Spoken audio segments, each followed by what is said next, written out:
sa Altibar pa rin to. 71 Schneider Electric. Schneider. Punta muna tayo sa drive menu.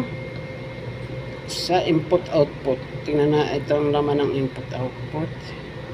2 wire ba siya? 3 wire. Itong forward level, reverse assign, L12, L11. I-check nyo lang yan kung anong ginagamit nyo. Itong ginagamit namin, ito lang laman ng so meron tayong reference.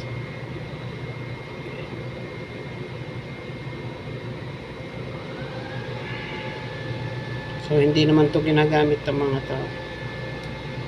Alarm, hindi rin yung ginagamit. Marami rito, ito lang ang mga nakacheck ang ginagamit namin. Tingnan nyo na lang kung alin dyan ang nakacheck. Ito yun ang aming ginagamit.